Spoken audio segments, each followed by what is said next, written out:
Hey guys, it's Brian back. I exist. I am alive in the monastery. I'd be live if you were watching this now, but nobody is because it's not being broadcast. And we are smoking the what is this? Is it the Añejo? What did I say? It was 40, 48, 47, something like that. I think you said it was 7 by 48. 47. Or was it 47? Hold on, I can tell you in a second. 7 by 48. So it's the Reserva number 48. I was never that good about keeping all the names straight, except for the 77, aka the Shark. So there you go. That What's up? wasn't Go that the ahead. only one with a Cameroon wrapper? Didn't one of No, them have a Cameroon wrapper and well they have signify a something special? natural version of the Shark. The regular line I think it's all the whatchamacallit, the Connecticut shade aged in, was it some sort of barrels. Man, we as always, we're, Jerry would be proud. We did really not a lot of research into this. It was pretty much an hour of deciding or finding out which cigar we both had in our humidor so we could do this. And it was a lot of back and forth messages. Do you have this one? No. Do you have that one? No. Do you have this one? For about an hour. So that was good. I have a surprising number of these, so I think I have one of every size, and I don't know how old yours is, but mine's been sitting in my humidor for probably 2 years, something like that. I think mine's about the same. I couldn't even tell you the last time I bought one. But this one's been sitting. It's had to have been in there for at least 2 years. It's been at least that long since I've even seen them in a shop. Oh yeah, I usually buy a few whenever they come out, just because I smoke some when they come out and buy a few, to put away, and with the idea that I'll smoke the old ones and age the new ones or something like that. Not really well organized because I haven't bothered to put dates on any of the bands, so I mean I couldn't tell you exactly when I got this. I don't know about yours, but I actually noticed there's a neat little flaw in mine. It's got like somebody took a bite out of the edge of the wrapper, so it's got whoop, like that little U thing on the edge, and it's actually pretty toothy on mine. Yeah, mine's Dark. the same way. I'm not seeing any flaws. It's a little rough looking, but all in all, it looks fairly good. I was kind of surprised. For a long time there was back when the forums were really big. One of the hot topics was, are you going to buy an anejo and find mold underneath it, because it's got these cedar sleeves on there. And I was kind of curious. When I pop this thing off, am I going to have a little mold under there? Because obviously it's kind of humid, it's dark. So, but in this case, no mold. So that's a real big plus. Good, good. Yeah, I've run into it. I was actually keeping this in a humidor that was running. It's been running around 65% consistently, more or less. It gets a little more humid, a little less, but it's been about 65. So this is a little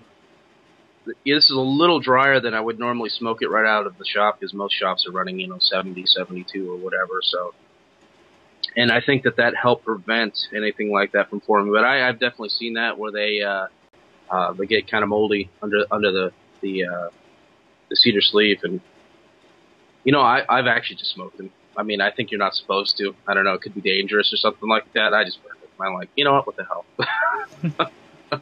Yeah, I mean, I figure fire would be the right agent to purify, right? It should be good. yeah, it's scrape or brush off as much as I can, and then light it up. But these cigars, where they come out twice a year. In your area, Yeah. do you see much price gouging going on? What's that? In your area, do you see much price gouging going on? I see. I do see that. There's one shop that has them year round. That I don't think there's a rare Fuente in there that isn't $30 or something like that. We've got a 23% tobacco tax here. You're blessed with having, I don't think, anything in Pennsylvania, at least not right now. I mean, aside from like S-chip and crap like that. So it's going to run a little higher than MSRP, but the place I'm looking at online is selling it for around 14. Okay. They don't actually have them in stock, so it's not too bad. I think that's that's probably within a few bucks of what they're supposed to be. It might be dead on MSRP, to be honest. So, well, that actually sounds pretty close. Because I don't think they're, they're real high.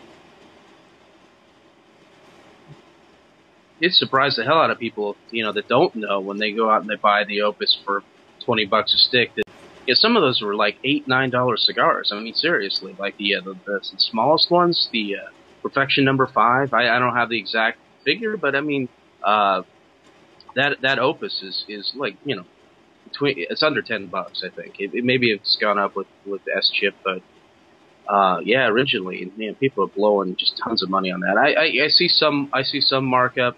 It's usually not too bad in the area. There's a few places that do, mark them way the hell up. So yeah, well, what are you gonna do? I just don't buy there, and they usually have them. So if I ever needed one really bad for some reason, I know where I could get it.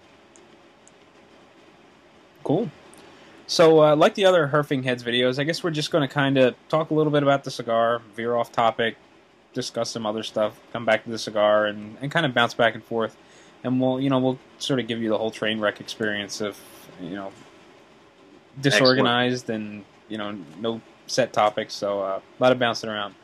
Actually, I think we should spend an entire 15-minute segment just talking about the process of doing these videos, because that's the process of having no process. Just the process of doing this, just how we organize it, how we're shooting it. I always find it funny when people are talking about, they get in their videos and they start going on and on and on about this, that, and the other thing about the, get on the cigar. So, and I'm doing it right now. So anyway, how's yours tasting? It's got a little bit of a bite to it. It's got a little bit of a chocolatey flavor that's kind of cool, but no real explosive flavors. At this point, it's still really early, but it's got some interesting nuances. I'm liking that chocolate flavor.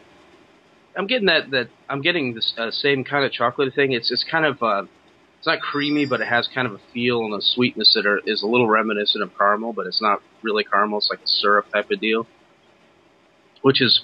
I enjoy it. It's not, it's nothing. These añejos in the past historically have never been something that just blow my mind, but they're fun. They're kind of they're an interesting, change of pace, and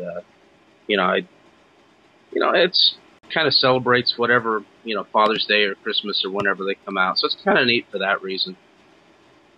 Yeah, they're kind of fun and interesting. I'm not a real big Opus X smoker. I've had handful of them in the humidor usually, but they're not something that really excite me. The Anejos, on the other hand, I do kind of look forward to smoking those, when the occasion pops up. Yeah, that's what I like to do when they come in, and people who follow me on Twitter at Brian Hewitt.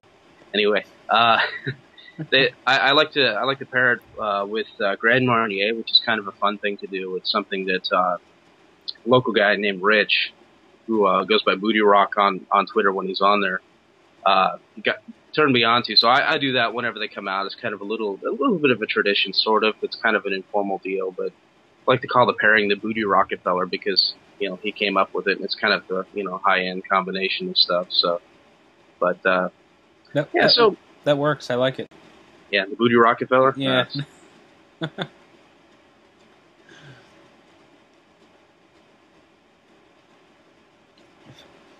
Yeah, it was a little off. It was kind of doing a runner, but it's corrected for me. So, yeah, I'm a little ways into it already. But mine looks pretty good. The ash is nice and light. It's holding a really firm shape. It's got kind of a powdery appearance. It kind of looks like a slight little breeze would sort of make it go poof. But it looks good. I like it. It's performing pretty good. Mine almost has a cartoonish type of stylized. It looks like somebody chiseled out the little lines across the ash. It looks really solid. It looks pretty nice. A little bit of, it's not quite salt and pepper, but there's a little bit on one side. Looks like that's the side that's burning faster. So the way this was resting, it's possible that the top side of it was a little drier than the bottom, possibly. Just looking at the ash, but yeah. Got to be better about rotating cigars and such. Well, we're off to a good start with the cigar, so let's kind of dive into our first discussion topic. And this is one that I was thinking about earlier on, and I thought maybe we could bounce back and forth with it. And the the topic sort of revolves around local cigar shops, and how much variety do you feel is necessary within a cigar shop? You know, what are the staples? What are some of the smaller, lesser known boutique brands, if you will, that are a safe bet to carry? You know, what do you think a cigar shop should have? I was talking about like specific cigars. Well, I mean, every shop's got to have their Fuentes. They've got to have some of the general products and the Altadas products, I think, because there's a clientele that lives on that basically. You know, because yeah, a cigar shop doesn't have to necessarily be packed, but I love it when they aren't, when they just got far too much crap. You know, it's like this stuff, you know, stuck under here and up there, and you know, you walk in and every now and then you find something that, you know, God knows how old it is. You know, I love shops like that, but you know, that's not necessary. I mean, you need a good selection. I mean, that brings people in. Nothing kills a shop faster than letting the shelves start to get empty. I mean, it's kind of one of those things. It's like, you know, if you come in and you think, well, there's not a really good chance that they're going to have a lot of the things I'm looking for, you're probably not going to go in. But you know, you need to have the core stuff. You know, probably doesn't hurt to have Padron and, you know, a bunch of Pepin stuff. You know, and whether or not he's still officially boutique, you know, is, you know, kind of hard to call. So, you know, you need the bigger names, the bigger boutiques, and it helps to have something quirky, I think, that nobody else has. Like some shops around here, for example, they carry the Monte Pascual. That's how you pronounce it, apparently. It's a Brazilian Puro. So, I mean, the shops that have that, it's like, well, that's a reason I'm going to come in there. And if you're well stocked with other things, then, you know, I'm going to come in there. I'm going to pick up some other stuff, too. So I don't think there's, you know, not really a retailer here, so I don't know all the business end of things. But I don't think you have to be just jam-packed with stuff, but you got to carry some staples. You got to carry some better-known boutiques, and you need a few things, a few, like, attention grabbers, things that people aren't going to get elsewhere. You really need that, I think, to you know, bring people in. It's like, I'm the only shop that has this. Okay, well, I got to make a stop there, that sort of thing. What do you think? You know, I think that you have to have your general and your Altadas. You know, the stuff that you see in magazines constantly. You know, the stuff that the average cigar smoker is going to walk into a shop looking for. You know, your boutique-ish brands like you know, Don Pepin, things like that are a major plus. And yeah, I definitely agree with having the hook. You know, you have to have something different that no one else has.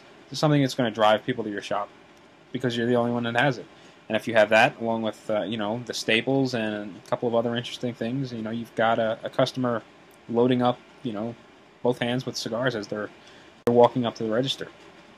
Yeah, absolutely, absolutely. So that was pretty easy. I think that it's kind of a I mean, it's kind of a no-brainer. You know, obviously, I've heard studies where they do things like they check out, not studies, but a friend of mine was talking when he was in sales in a particular line of business. Part of what their approach was, some big name store, I'm not even sure if they're still around anymore, but was just going with selection, just having crazy selection of stuff, because, you know, it's one of those things like people go to Walmart, well, it's cheap, yeah, but it's also because they have everything under the sun. So, I mean, that helps too. So your big, you know, the ones that are catalogs that for you are local stores, or, you know, somewhat local stores, that's another gimmick to have. If you have everything under the sun, that's also a great way to go, I guess. But I mean, that's not really practically possible for a lot of people. What do you think about variety within a line? For example, there's one shop that I go to in the area, and you know, the customers always say, well, you know, our local shop isn't as big as, you know, the store down the street, and you know, they may have more cigars in general, but you know, it's all the same line. And you know, they have, you know, 7 different Padron 2000s or you know, Padron 1000 series, you know, different sizes or whatever. But here in this shop we have, you know, only 1 or 2 sizes of you know, 50 different brands. What do you think about something like that? Do you think it's necessary to have, you know, all the facings of a particular line, or can you stick to having, you know, just 2 sizes? I think what I've seen it done in a number of places, a lot of places around here. They you know, because there's a ton of good cigars out there. And space is, you know, it's at a premium. So Well, I've seen a lot of people do that where, the really good sellers, maybe you have the entire line, but stuff that sells but not as well, they carry one or two sizes that they like the best, and it works. I mean, that works.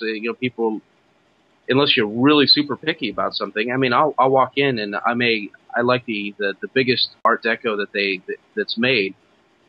But I may walk into a place, and if they only carry the coffee break size or something like that, I'll probably buy it if I'm in the mood for an Art Deco. So that's the thing. You don't have to have everything, and a lot of shops around here don't. There's a few that do, and I do like it. It is nice because it means you can go through and you can be very selective about what you want.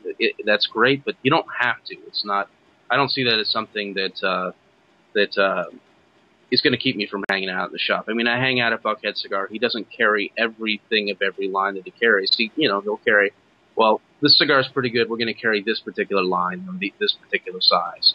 In some cases he carries everything, and but in some others he's like, well, I carry what sells. Yeah, in my case, I'm kind of in the minority because I don't smoke a lot of big ring stuff. This one particular shop carries mostly the larger sizes, the 60 rings, the Churchills, the Toro Extras, stuff like that. So for me, it kind of sucks a little bit because I go in there and I'm kind of walking around in circles, looking for something small because I don't smoke a lot of that big stuff. And that's a good point. I mean, I didn't even think about that. Yeah, I'm not likely to buy many 6x60s. I was just kind of making the assumption that while they might carry that in some lines, they're going to carry smaller, more regular traditional sizes in others. So, yeah. Well, in this case, it's one of those shops where the client base is looking for those larger cigars. I'm not one of the average customers, I guess. So it does work for him in the sense that he's got customers buying the stuff and he's got product moving. Just for my selection standpoint, it's kind of lacking. Yeah, I can see that. And the truth is the 6x60, the really big, fat, dark cigars. That's what sells. I mean, we're definitely not the ordinary cats walking into that place, looking for our pencil thin cigars, well, kind of on the same topic. Jerry was doing a review. I don't know whether it was a Weekend Smoker review, but he had mentioned that he's of the opinion that larger ring gauge cigars tend to have a flavor profile that seems a little watered down in comparison to the smaller ring gauge. What do you think about that? Do you think that the larger ring gauges tend to taste a little watered down? Sometimes, yeah. Sometimes it is kind of like, there's just too much water in the Kool-Aid, not enough sugar packets. So I don't know how to put that. In some cases, yeah. In other cases, it makes a rounder, more full or profile. It's instead of a couple of flavors that just kind of stick out. It's kind of like all of that works together, and it's kind of like a landscape instead of a couple of trees. You know what I mean? It can be a more complete thing. It really depends from cigar to cigar and the blend. I mean, because there's no way a super fat Toro is going to have the same flavor profile as it's not likely that it's going to have the same flavor profile as a Corona or Lancero or Lonsdale or whatever. Well, it was kind of interesting. For a long time, I liked the Robusto and the smaller Oliva Connecticut Reserves. They're just a cigar that I think are great with coffee. And then I was hanging out with Dave Wagner from Oliva one time, and he handed me this new Double Toro Connecticut.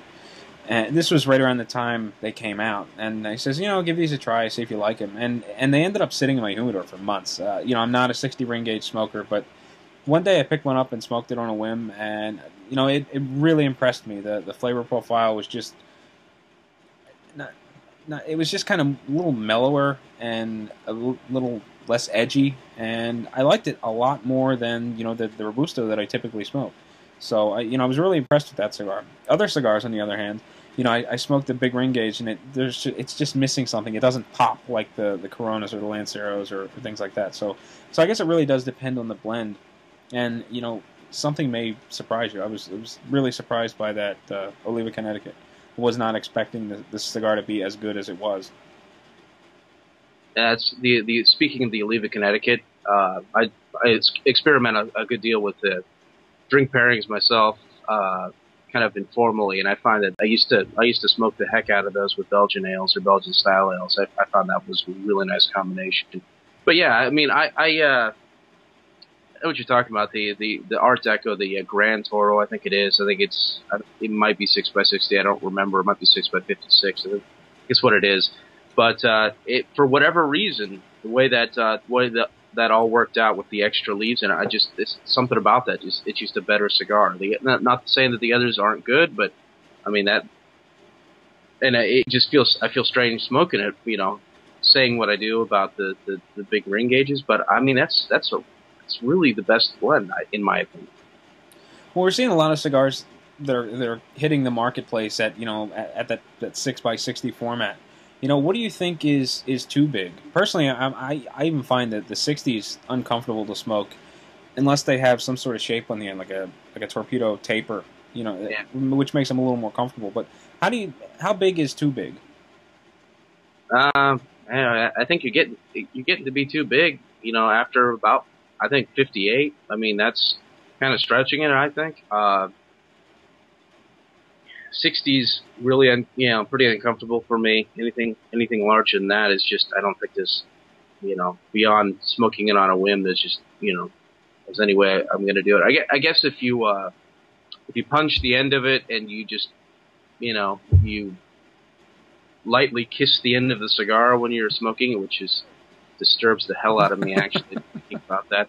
But you can pull that off, but it really depends. I mean, yeah, if it's just unless it's some sort of figurado, unless there's some sort of taper or whatever, yeah, it's just not going to be practical. I'd like to, I'm actually kind of interested, or would be interested in seeing, the Java has a waif, the really thin one. Mm-hmm. I'd be interested in seeing one that's about yay big and just a little bit wider than the waif. It could be like 80, but it would be smokable. How crazy would that be? Just like a flattened 80 or something like that. Just see how ridiculously large it could be, but it would be smokable because you wouldn't have to, open your mouth up like a freaking alligator to smoke it. So that would be. I've been thinking about that because box press, you can get away with a lot with a box press, in terms of size and such. I mean, 56, 58 in a box press, if it's done right, if it's at all rectangular, it's really not that uncomfortable to smoke. But yeah, that's something I'm interested in seeing. I want somebody to do it, just so I can try it, just for the heck of it. I don't know if it would actually work or if anybody would actually buy it, but I kind of want to see that. That's an interesting concept, and you're right. The shaped, or at least the box press shapes, they do seem a little more manageable, and they're not so uncomfortable and unwieldy. Yeah. Should run out and trademark that or something. Go put out a patent. When is this going up again? Now, somebody run out there and do it. Anybody who likes the box press, just for me, you can send it to me. So how's your cigar going? It's going pretty well. It's burning a little more even. I ashed it once just because I don't want to wear it. I'm liking it. I'm not paying as close attention to it as I would normally, but yeah, it's more the same. The kind of the chocolatey with some of the rich kind of syrupy type of body to it. I was getting a little bit of cedar, I think, earlier on, but I mean, it's something I really had to pay attention to, and it makes sense. It's sitting in cedar, right on the wrapper for 2 years. I mean, that's going to impart some flavor to it. How's yours? It's good. It's got that nice chocolatey flavor, creamy texture, and come to think of it, it's kind of surprising. I'm not getting any cedar flavor, and considering how long it's been in this cedar sleeve, I'm really surprised I'm not tasting any cedar. Because a lot of times when you pull the cedar sleeve off of these cigars, that is the first thing you smell, and generally the first thing you taste when you light it up, because this cedar is making contact with the cigar. But in this case, I'm not noticing it at all. Really? Which is kind of... I'm getting a little bit. That's all I can say. Now, I was keeping this in a probably the nicest humidor I've got, a Diamond Crown one. If you ever open it, it's almost a fetish of mine. I go into a cigar shop, if they have Diamond Crown humidors, I flip them open and smell the cedar, because the cedar's beautiful. So that may have imparted a little extra. The thing is if I leave a stick in the humidor naked in there for like a long period of time, it will become a cedar bomb. So it's a good and a bad thing I've found. I'm not sure how long you can get away with it. So, ooh, that reminds me, I've got some other stuff in there that probably are cedar bombs now. I mean, and I like cedar, so there's nothing wrong with that. But the roller may not have been intended for that to be a primary flavor. So. I just recently started smoking the Essentia line again. One of the local shops brought in Polio and brought in Essentia with it. And that cigar is really a cedar bomb. Doesn't have any cedar wrap on it. I don't think there's any cedar in the Essentia box, but it just kind of blasts you with cedar. And like you, I love the smell of a humidor, so I really didn't mind it with that cigar. Yeah, exactly. Which size do you like in that? I dig the smallest. I think it's the Corona, little Corona size in that. That's just, the thing is delicious. I think it's the Corona Gorda that I've been smoking. He only brought in the one size, but I like it a lot, and been picking them up every time I go in. It's fun that we talk about that, because I think the first Herfing Heads Jerry and I did was the Essentia by the OTL or Palio or whatever the official name is, but that's a really good smoke. I'm a fan for sure. You see, of all of us, you seem to smoke the most variety. I don't know if it's just because the Atlanta area is like booming with cigars, new stuff, but what are you smoking that's interesting these days? Well, the Monte Pascual, and the guy came around it's a couple shops carry it, all Brazilian Puro.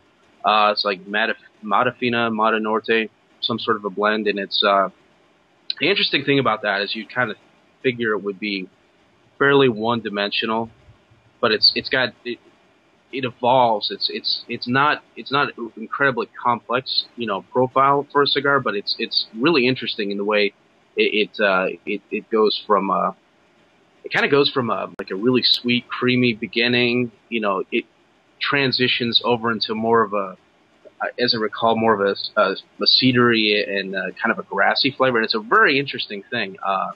So I like that. I think that's good, and I want to support the guy because he's new to it all. And he's a young guy, and he's trying to get going with it. And it's a good smoke. It really is. It's one of my current favorites that I'm smoking a lot of. Let's see, other stuff. What am I smoking a lot of right now? I don't know. Well, you're watching me. What am I smoking a lot of? I remember the review of the Monte Pascual, but I don't remember the price point. Is it, sort of middle of the road? Is it, double digits? Where does it fall? It's surprisingly cheap. I think the MSRP on it runs from is like 7-ish on up to maybe 8 or 9, and they got a lot of smaller ring gauges in there. They got a ton of I don't have the complete list, but they got Coronas, and they've only got 2 sizes that I think with ring gauges bigger than like 54 or 52, and I think they got a Torpedo or Bellicoso, I forget which they call it, and they've got a Churchill, and I think both of those are mid-50s. And I think everything else, maybe a Robusto, everything else tends to be on a smaller ring gauge, which I also like a great deal. And they're really inexpensive. Did you say he was local to Atlanta? No, he's where's he out of? I forget where he said he was from, but he actually spent some time in Brazil. He was in town, just doing the grip and grin thing, with all the local carriers of it, and it's doing well. It's doing well. It's kind of reminds me of the Christoph when it first came out. It's one of those things. Once it gets to the shop, people are buying it. So, and it's kind of helps that it's got an interesting background to it being all Brazilian tobacco, because who smoked a Brazilian Puro? Nobody. Well, was the Donna Flor completely Brazilian, or did that have other tobaccos in it? See, I don't remember. That might have been the last one. That might have been. I'm not 100% on that. And the whole thing confuses me because, of course, they had the issues, and there were 2 different entities saying that they were not a floor, and Yeah, I never really explored it because I was just confused. I mean, I just didn't know where to go with that. And he had some involvement with that particular line, but I think he's focusing purely on the Monte Pasquale. So uh, I think it's probably I don't want to say it's the best Brazilian, tobacco out there, but I mean, it's one of the better ones, if nothing else, because I'll probably think of some Brazilian cigar that, as a wrapper or whatever that I just really love or something like that. But it's very good. It's worth trying, and it's inexpensive. How are how are the smaller brands doing? Because isn't Fuentes Cruzet relatively local? And I think you said a little while back that they folded. They're no longer in business. Yeah, man, that's unfortunate. They were really nice people. Went to a ton of their events, rolled cigars with them, and all that sort of thing. And I don't know what happened. Yeah, they can feel free to comment on this if and when they see it. But I don't think that they made a go of it. I think that the economy or something stepped in. I don't have any background on it. I haven't really reached out to them, I guess. But I mean, I'd heard that they weren't returning calls and such, and that's a good sign of them being out of business probably. So yeah. How is Sean Williams doing with Premier Mundo? Because he took distribution back off of Los Blancos, right? And he's handling that in house now. Yeah, he seems to be killing it right now. He's kind of the other extreme. His stuff is always expanding, always in new places, and I love the hell out of his cigars, actually, especially the Rosado Oscuro and what's Willie Herrera, yes, from El Titan de Bronze makes that Miami that he came out with, which I think is good, also, and that's doing really well. I think a lot of places, but I mean I don't know. It's going to be hard for him to top the Rosado Oscuro. That's a damn fine cigar. That's also, I recommend that one a great deal. I recommend these two, actually, if you have a chance. This is pretty good smoke, since we're smoking this. I don't get a chance to smoke any of Sean's stuff unless we're at a trade show. For whatever reason, I guess he's not in my area, and I just never see them. But I do. His that Rosado Oscuro is very good, and it's great with coffee. That's great with just about anything, I gotta say. It's one of those things I smoked a lot of them to start off with, and I kind of forgot about them. I keep coming back to them because they're just good. I mean, they're just. The size doesn't even matter too much, but the Figurado is probably the best. But I kind of go back and forth between that and the other sizes too. It's a great smoke. We are giving him such a shout out right now. He's a good guy. I like talking about Sean. Another name you mentioned was Willie Herrera. He's doing Jackie from Bonita Smoke Shop's House Blend. Have you had a chance to try it? No, I haven't. And I heard about that. I see them tweeting back and forth about him visiting and such. No, I haven't had it. I should try it because I generally like the stuff that he comes out with. So. Yeah, I'm in the same position. I've been meaning to try it. I just haven't gotten around to placing that order. But I've been hearing a lot of good things about it, and I think because it's a house blend, it's reasonably priced, and Willie does some good stuff with El Titan de Bronze. So definitely something I want to try. Just haven't gotten around to doing it yet. Yeah, I'll check it out at some point. I got to remember to do that. Alrighty. Should we move on to another one, or another question? Have we killed? I was just kind of stringing it along because we did kind of touch on all the topics that I put aside. Oh, did we really? Yeah. Yeah, I just sort of I just sort of threaded them together as we were going, and we've exhausted all of our discussion topics, so now it's just kind of the banter session. We could take turns beatboxing for the next 30 minutes or so. Man, we fine. So how's your cigar doing?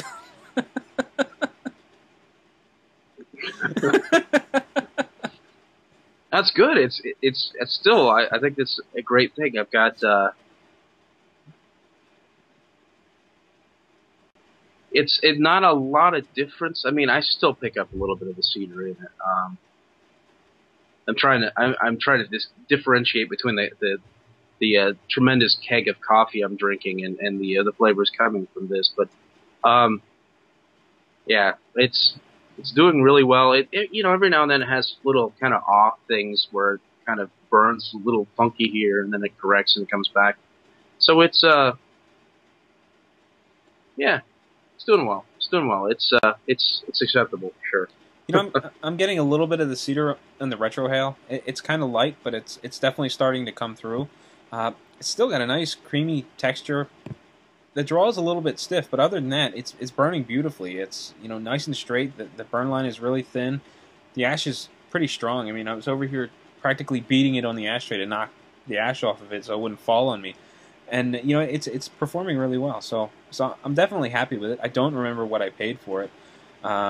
You know, if I were to walk into a shop and see a $20 price tag on the Anejo, even as it's performing now, I would kind of shy away from it. But you know, coming in at MSRP, I think it's a really good cigar.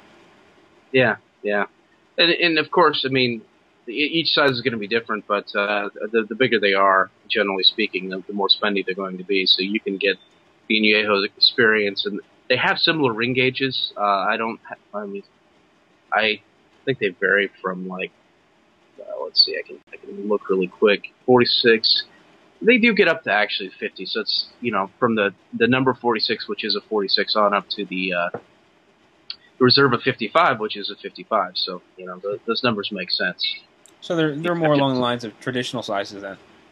Yeah, it's pretty much. Yeah, it's just a matter of remembering the numbers. And, you know, but what you said about the tight draw, I've noticed before from previous smoking. It does tend to draw a little firm right out of you know, kind of a 70% humidor. This being, you know, sitting around 65 for a good deal of time, the draw is just without flaw. For some people, it might almost be a little too easy, but for me, I mean, hey, nothing's too easy for me, so just that kind of guy. You know, when it comes to cigars, I really prefer the cigars to be rather loose. You know, I just feel like I can dictate how the cigar smokes. Like by women. but I just kind of like being able to dictate how fast the cigar smokes, as opposed to really pulling on it to get any smoke out of it. So and that ruins so many cigars. A little bit of a tight draw, and you just, you know, hammering the thing to keep it lit. I hate that.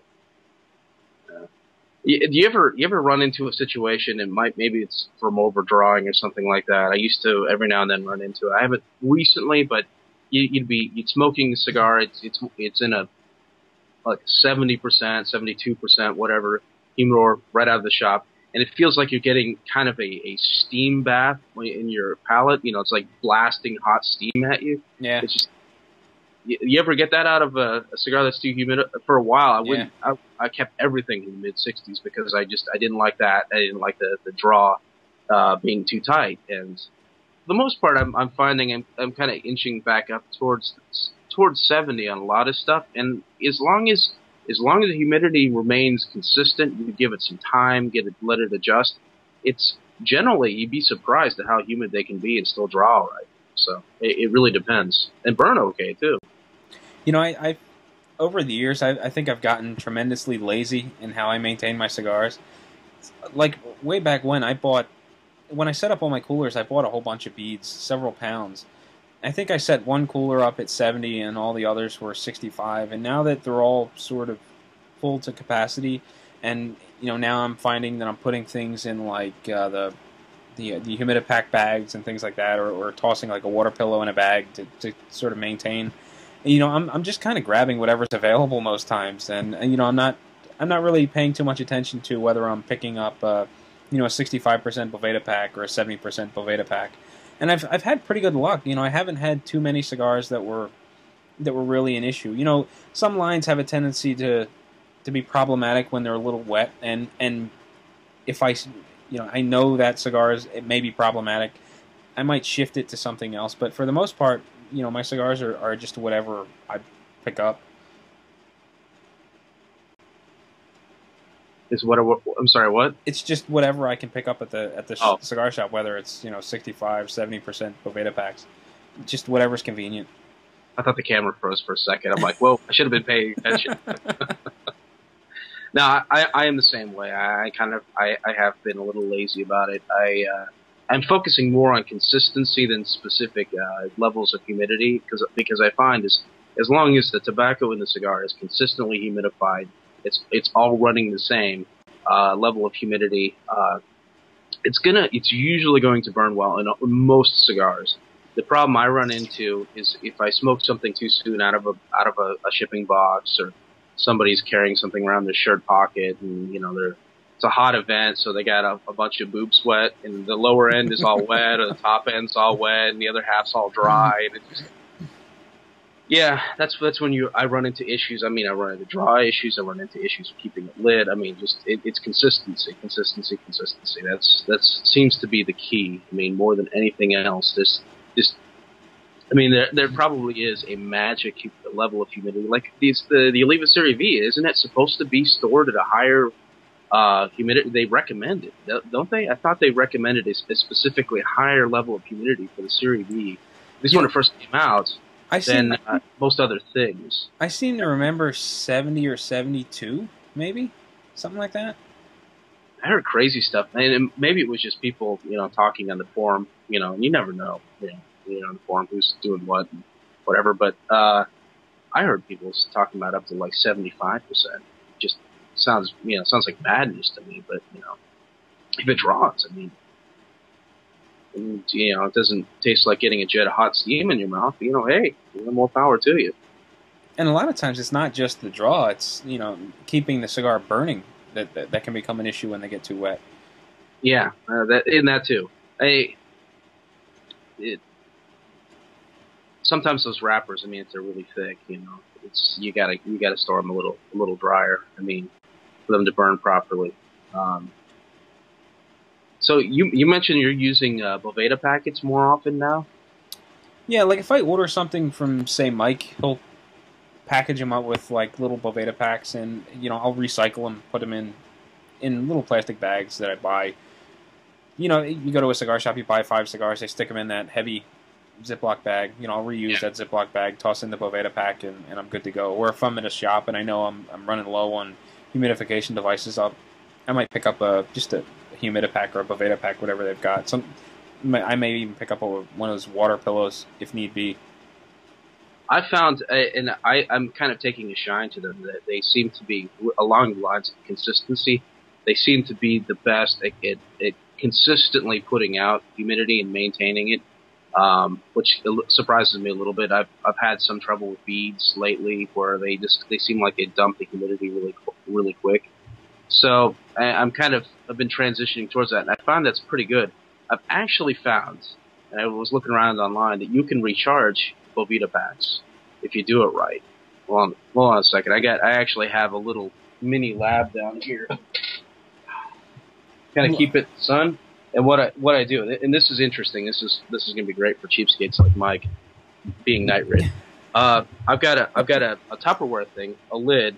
I put water in the bottom. I put a little I don't know, some sort of a plate or whatever, enough to keep it out of the water. And you close that up, and this thing was just bone dry. Now it's just squishy. And I find that they work. And you're not supposed to. You're supposed to just keep buying them, but I find that they work for at least a couple of recharges. So I've been doing that.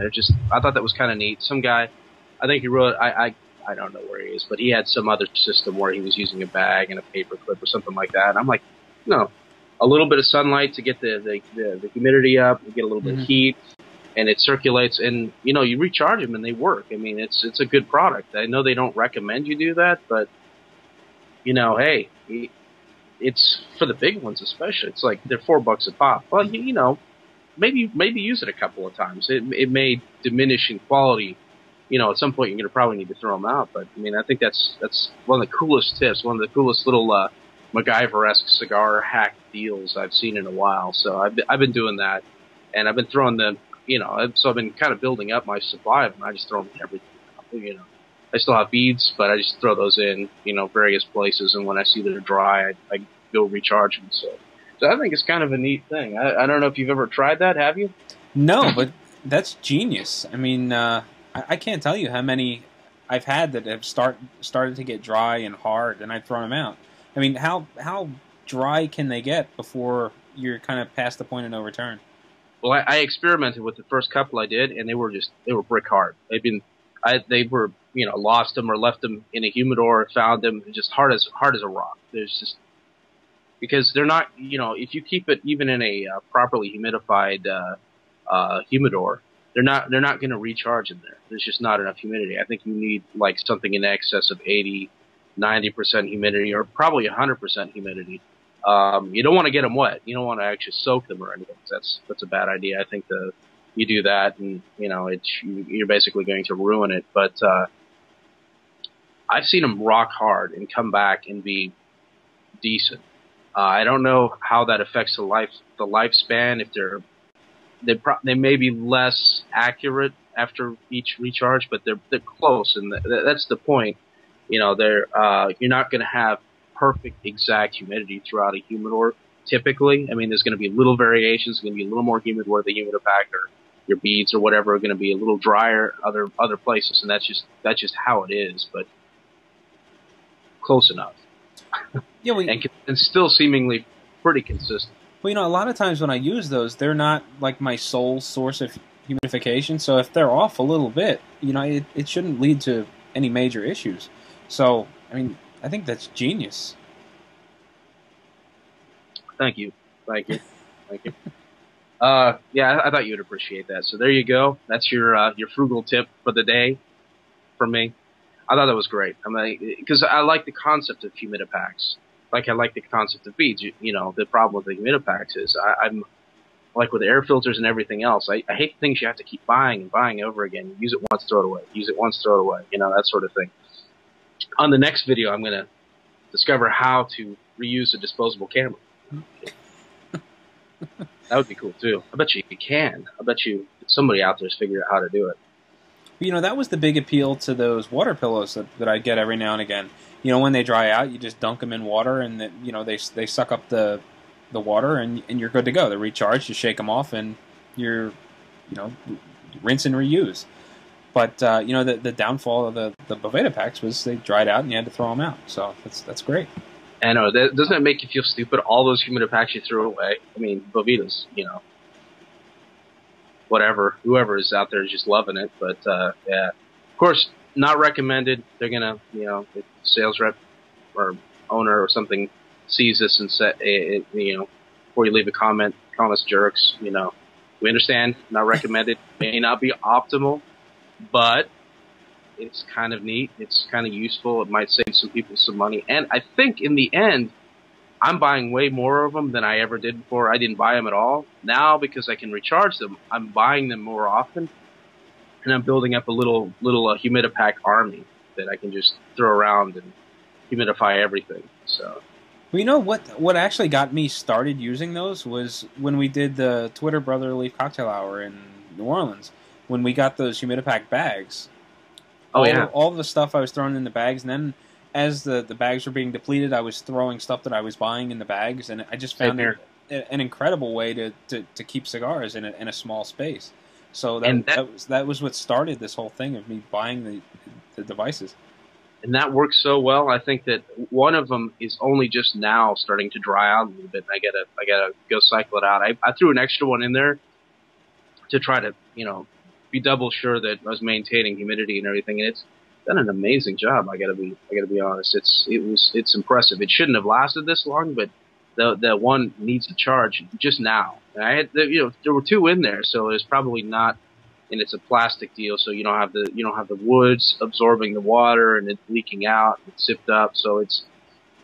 Oh yeah, and that's the other thing. I mean, as much as I like humidors, any type of airtight container. Plastic container, as long as you get the smell out, I mean there's no better way for maintaining real consistency in the humidity of the environment. I mean, don't get me wrong, I love humidors, I love the cedar and all that. I think it's a great thing.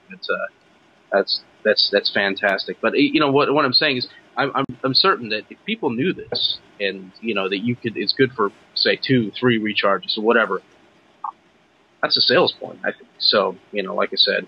It's not recommended by them, but please don't hate us. In fact, we are accepting advertising.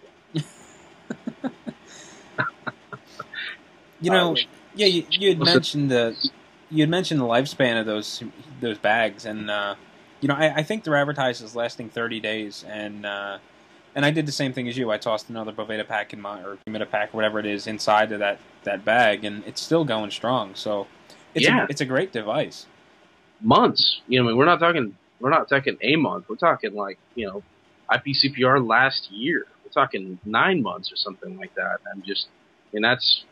And you know, those big ones are the bomb. The little ones are nice too. They go well in little travel humidors, I found, because that's another source of a lot of potential inconsistency in the cigar's environment. But yeah, I throw a couple of those in now. I mean, now I'm erring on the side of too many in a given thing, just to ensure the consistency, because that's my big hang up right now is the consistency on not, you know, particular percentage of humidity or whatever.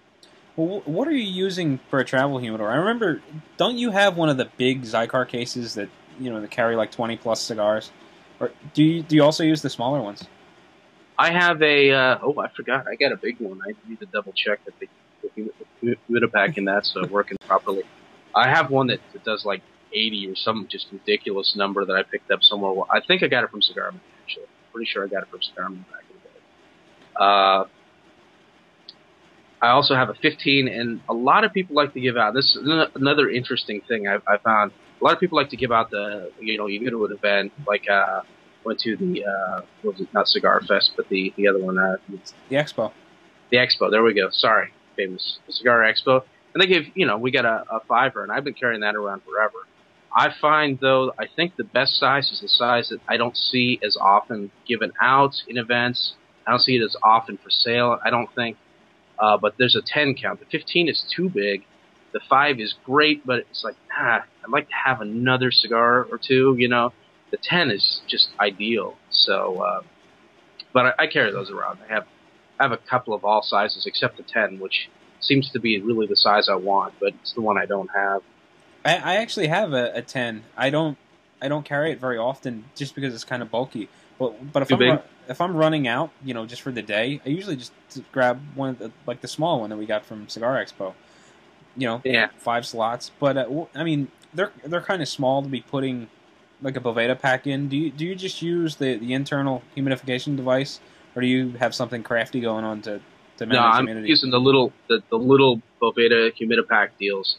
I throw a couple of them in, and as long as you don't have, you know, you're not carrying a bunch of 6x60s. You know, there you got the wiggle room in there, so that's I throw a couple of them in there. Not the big ones. The big ones, I think, I'm always worried that they're just going to rupture when I close it because they're so thick when they're fully charged. So I put the little ones in there, and they seem to do a pretty good job.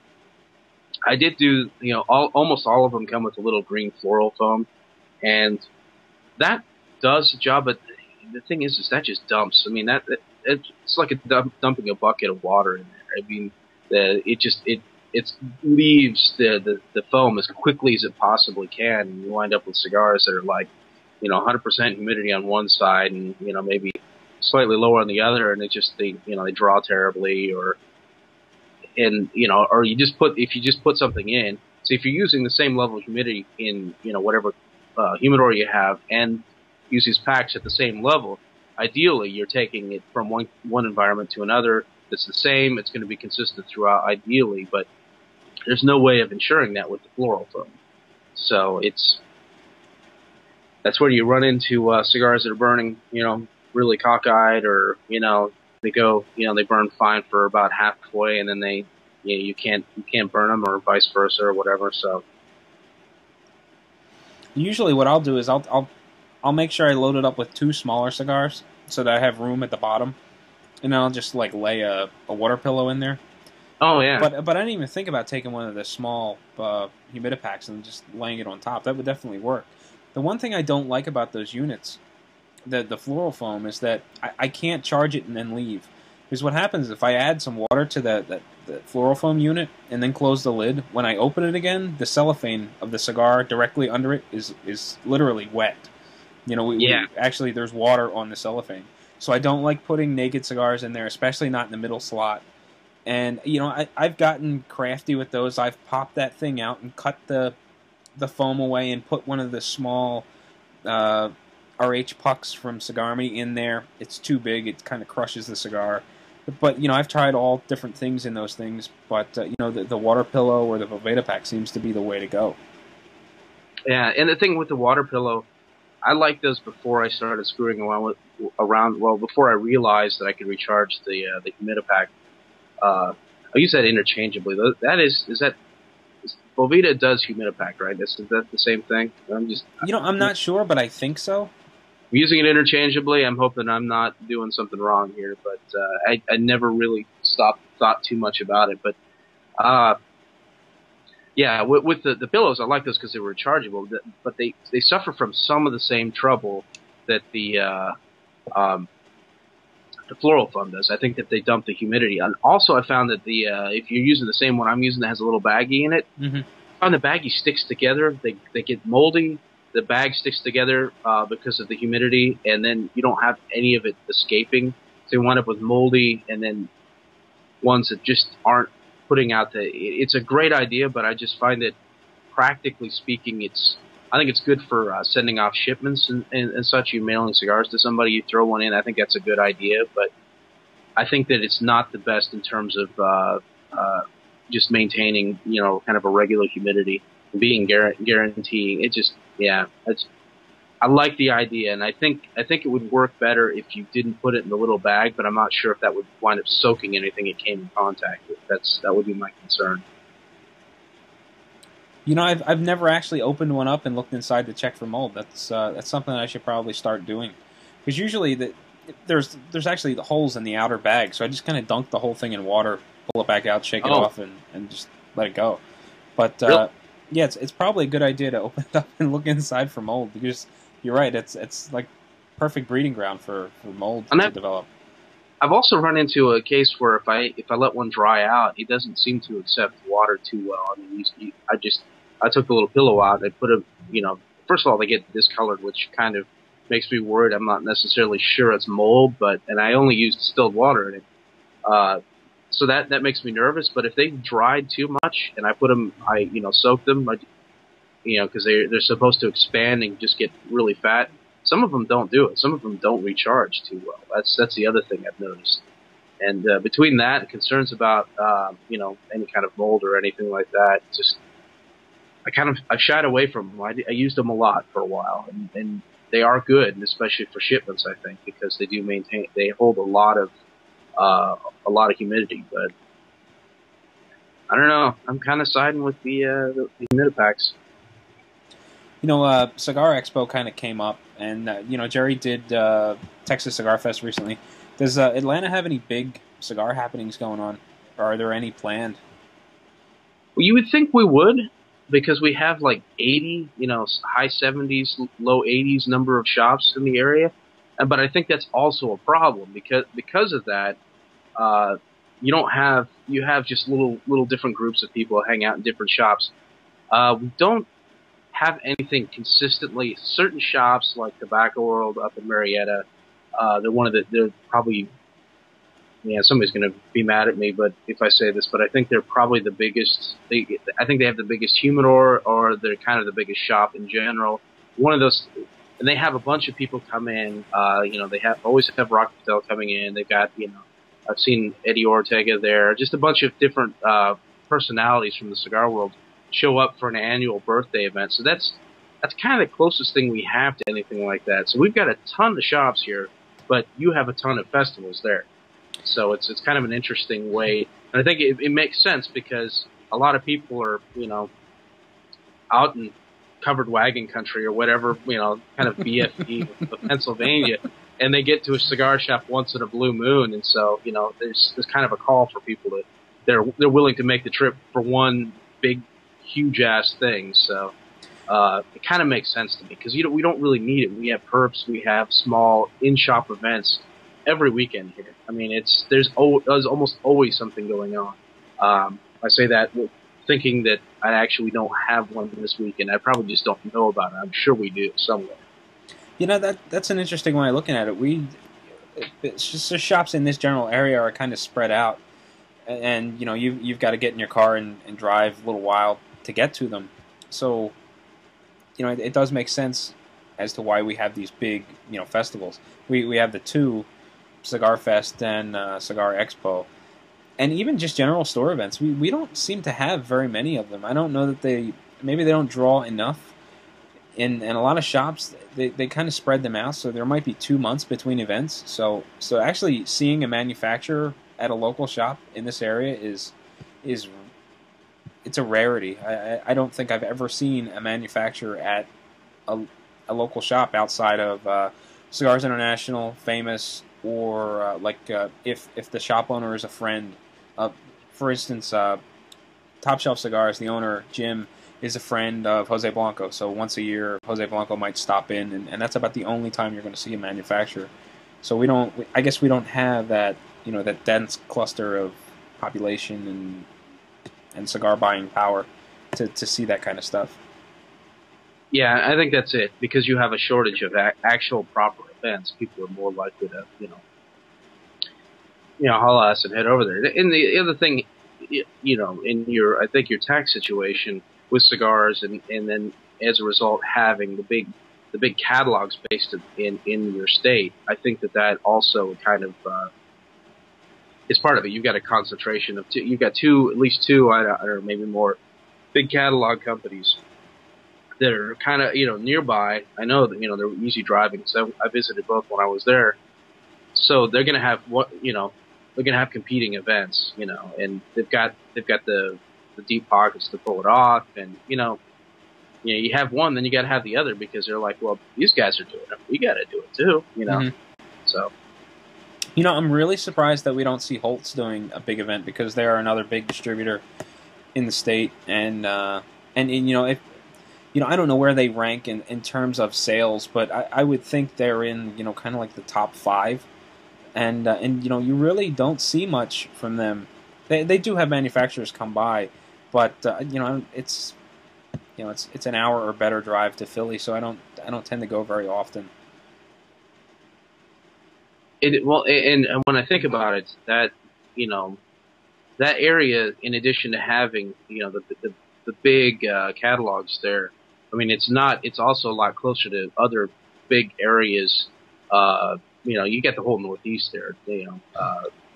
People are gonna be willing to drive down. I mean, especially you've got New York, where you can't hardly smoke anywhere. So I mean, people are gonna come down to stuff like that. And whereas I mean, people most of the time aren't gonna drive up from Florida to attend an event in Atlanta. So it's just, we're a little more spread out down here. Not Pennsylvania, I did drive through it, so it is pretty spread out. But I think that area isn't too far from some bigger population centers. And you correct me if I'm wrong. No, you've got Cigars International and Famous, which aren't very far from one another, and they're both relatively close to New Jersey and New York. So Exactly. there's a definite draw, or not so much a draw, but definitely an easier drive than across the state. And you've got, I mean, Hayward's got the fridge full of wine coolers too. So I mean, there's that. I mean, that's kind of a big attraction. Get some Bartle and James action happening. Oh, God damn, man! From miles around. Well, they're getting a new building, so I'm curious if Hayward's getting his own office, is he going to have like the wine cooler fridge? What's going to go in there? I'm going to have to see if I can get a behind the scenes tour of the office space and check in on him. Yeah, that would be good. I'd like to see each shelf and what he selects. The grape watermelon flavors. I mean, I understand those work well with some of their house blends. That's fantastic. I'm going to get there and I'm going to see Hayward sitting standing at the tables with his arms crossed, shaking his head no as I come off the bus. I would love to go up to that again. It's a shame that it's such a haul, and I just, don't want to fly up there. But that's a good time. I can't speak to the other one. You guys have done the other one, but the Expo, or is it being called the Expo this year, or is it something else? No, I think they're calling it the Cigarnival this year. Cigarnival. Ah, okay. Another name for me to forget pretty easily. But, I don't know why Expo's so hard. It's freaking 4 letters, you know. But anyway, I always keep Cigar Fest, and I don't know why. But it's definitely worth going to. I mean, I don't remember what the price of admission is, but it's a good time. Um, that's the thing. Because we don't have the shortage of events down here. It's hard to get somebody to pay to attend an event.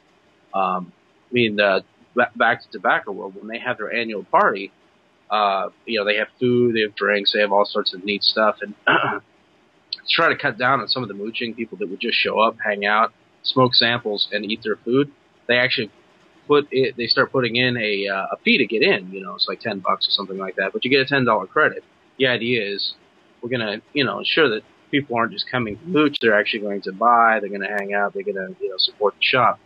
In that, there was some blowback from that even. I mean, obviously from the Weasels, but, there was a little bit. So, people are spoiled. Nobody pays to attend events around here. Ashton did the same thing with their Taste of Excellence tour up in this area.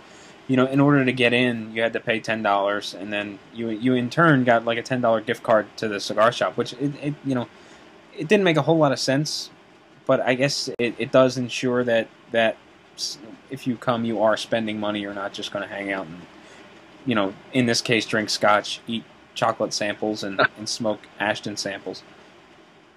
Yeah, it makes sense. I mean, in the end say of things, the event is the event, but it's the purpose of it isn't just to entertain you. It is to help them sell some cigars.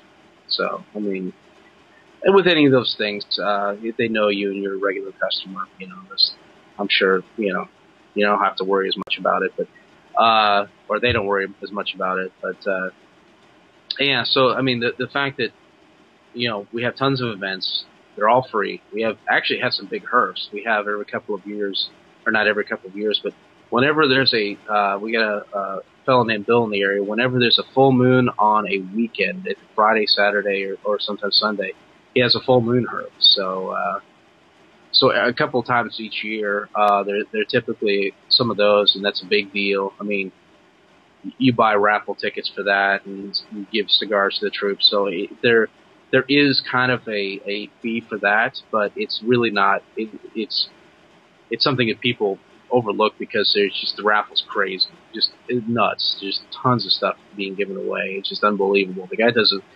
for a guy that just hangs out, smokes, he's a retired guy. He puts together a pretty mean event, and it's if you're in the Atlanta area and you haven't been to one of those, you need to check that out. It's a number of them have definitely been worth driving in from out of state, and some people have, I think.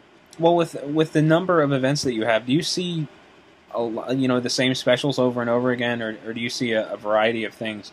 For us, when there's an event, it's generally the same thing regardless of the store. Buy 3, get 1 free, with very little variation.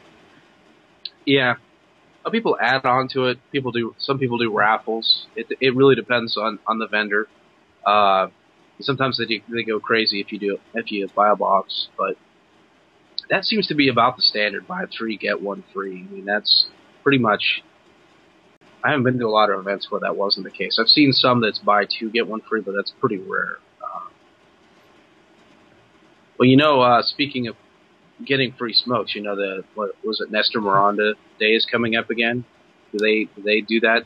Do you have a participating shop up there for that? Well, you walk in, you buy anything, and Nestor Miranda is going to give you one of his cigars. I think it's an Art Deco or Robusto, I think, or a coffee drink. It might be, but was it 2 years ago that they did the first one where they gave away the Dano, or was that? Because I don't remember one last year, but I remember I remember getting a Dano from my local shop, and I thought it was a great concept. It seemed to go over really well. But this last time, just like with the Aurora 107, it looks like they only have certain retailers that are going to be carrying it. Besides, like that first time around, it seemed like any shop that carried Nestor Miranda got the stuff.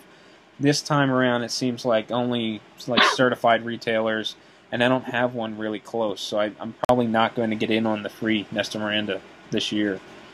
Yeah, because I call it, I kind of like a weasel day. I go on a tour day weasel where I just go from shop to shop, buy a cigar, get one.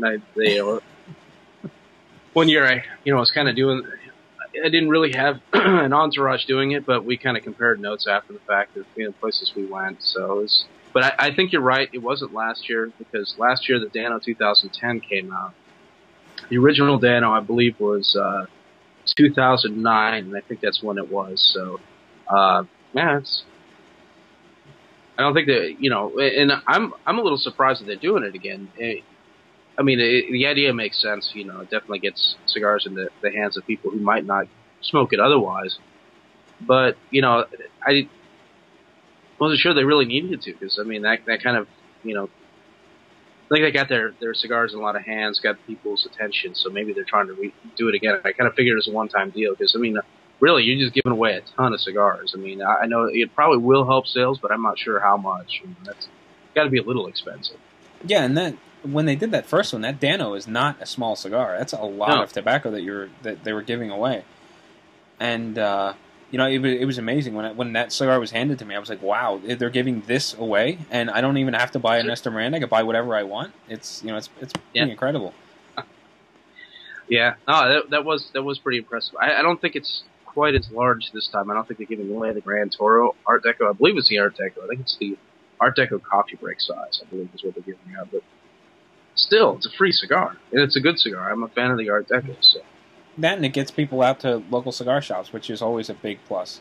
Well, and that, and if you're in an area like me and you decide to do a Tour de Weasel, you probably hit not only the shop you normally hit, but you may hit some other ones, and go that way. I may or may not do it. I do feel kind of weaselly doing it, but it is kind of fun. Did you get in on the La Gloria Serie N day?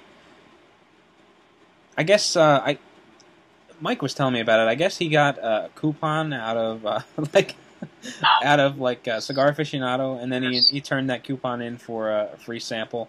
I don't know if you could print it out online, or if you could only get it in the magazine. But I remember reading about it, but I didn't participate in it.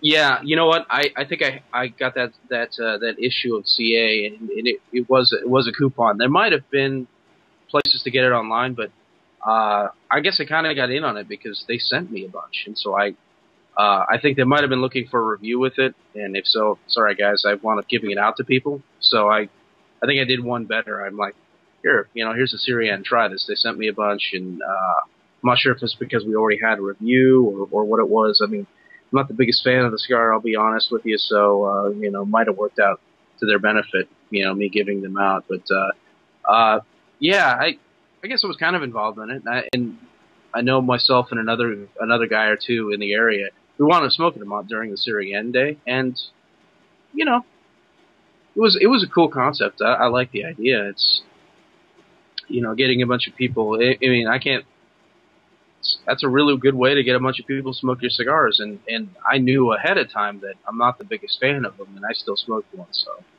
yeah, I didn't participate. I wanted to listen in on the live stream that they did.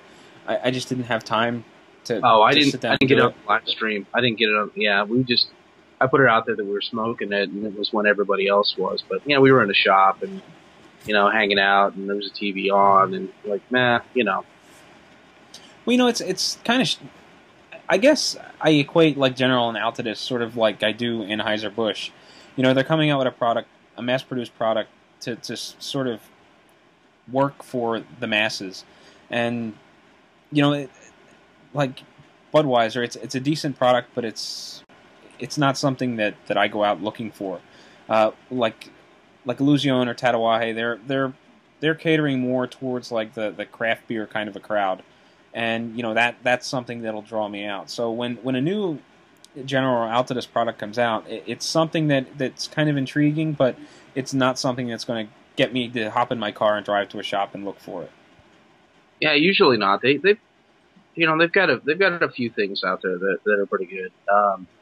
Yeah, I think that they are, because they sell so many, they have to try to appeal to the biggest percentage they can. So, but they're making, speaking in general, they're making some good strides. I mean,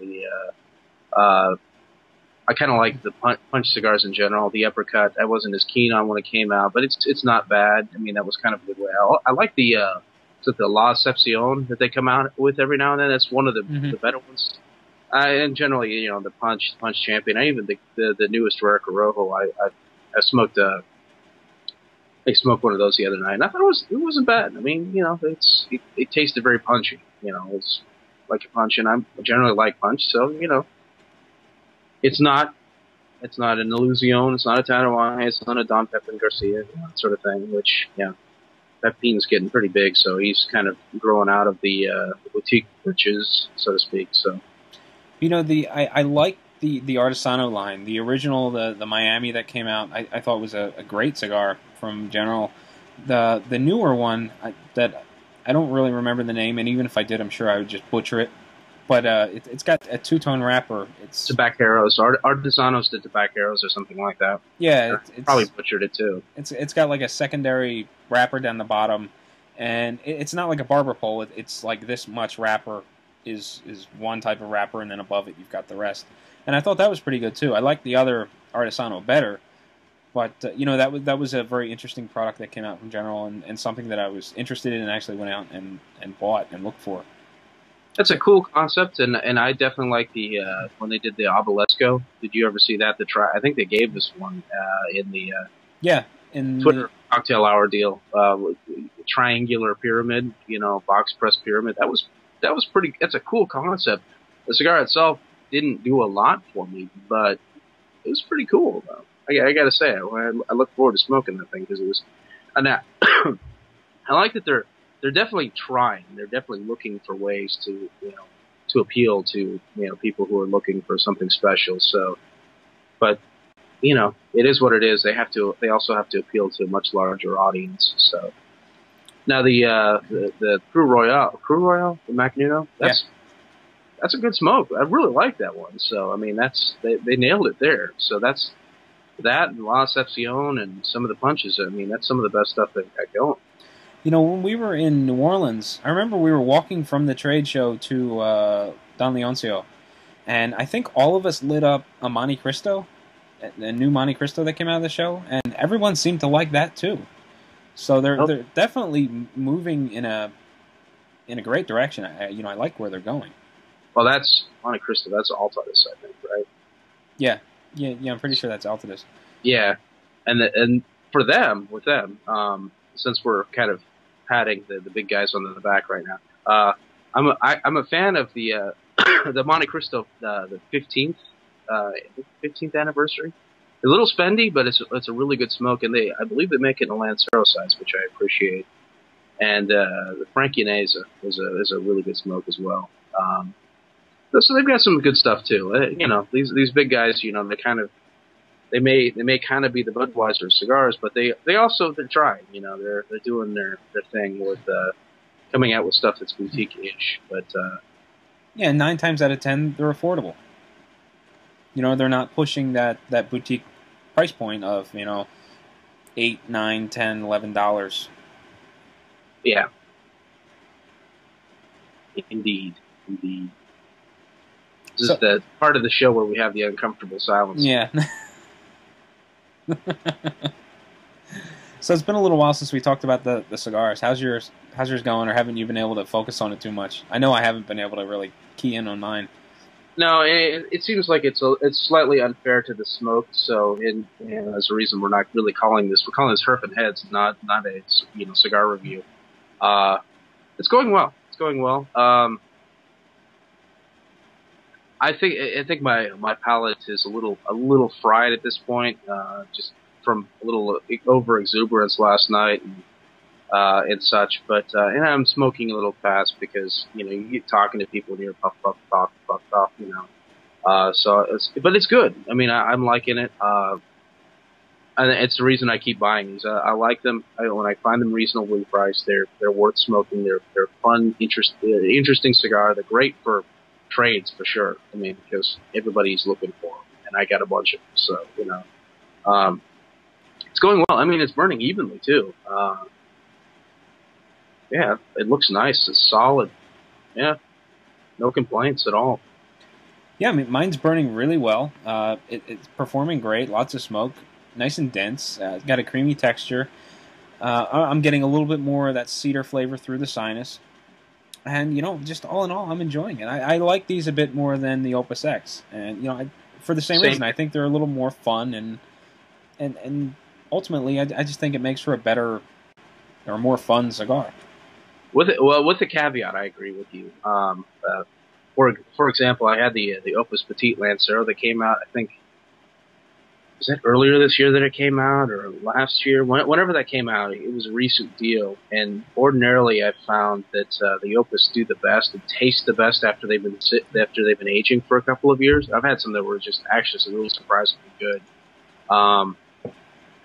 Compared to the similar line immediately off the shelf, which strikes me as more power and less complexity, less involvement flavor wise. I found that particular Opus right off the shelf was actually was dynamite. It was really it was really on. Aside from experiences like that and smoking aged Opus, I generally like the Añejos better. I think the Añejos, I don't think they age quite as well as the Opus, but the Opus I think starts from a spot where it typically needs to be aged. So I think the Añejos start from a tastier spot than the Opus typically do. Of course, we are going to get so much hate comments for this, I hope. Well, where does the Opus X Pussycat come in? Is that the one you're talking about, or is that a larger size? No, the Pussycat was a little tiny one. It's similar to the size of the Perfection No. 5, like a little. I forget what it was. It was really small. It was like, I don't remember for sure, but it was like 4 7/8 by 44, something like that. It was, unfortunately with those, I smoked those right off, and I remember thinking they were pretty good. I really can't remember, to be honest. But guaranteed, the Petite Lancero that I had that was just released earlier this year, or late last year, whenever it was, that topped it hands down. And I also smoked recently, since the Perfection No. 5 was in the batch that came out recently. I smoked an aged one of those, and that No. 5, it's also like a Petite Corona size. That's a really good smoke. I mean, especially after it's been sitting there. And I haven't smoked the new ones yet. I just kind of smoked the old one, put the new one aside, and let it sit for a while, and it was really good. It was really good. If you have the time to wait, I recommend it. I don't smoke a lot of the larger Opus. I tend to gravitate toward the smaller ones. Do you notice much of a change in flavor between the smaller, like Perfection No. 5 and the largest, the A that they have? I think the A is the largest. I've never had the A. I'm in the same boat when I buy them. I typically buy the smaller sizes, just in part because they're cheaper, but in part because, I mean, it's kind of the size I like more. I mean, I really like the Perfection No. 5 size. I think it was the No. 4. I think had the cedar on it, and that was really good. I had one of those that was like 2 or 3 years old, and that was fantastic. So I usually buy the smaller sizes in those. So I can't really compare them size wise. I do have. I've got a couple of the more recent ones that came out that were rather large, almost Churchill size. Off the top of my head, I don't remember the name of them, but yeah, it's something I'll check out. There's definitely from people who are just really huge fans of Opus, there are definitely varieties. There's definitely from what they're saying, some blends, some sizes that are much better than others. Some are more potent. So I would expect it to be a little different, honestly, but I say that without having tried them, just because, again, they're tough to find, and they're often marked up. So I buy the sizes I like. I know I like anyway. Do you smoke much of the Fuente?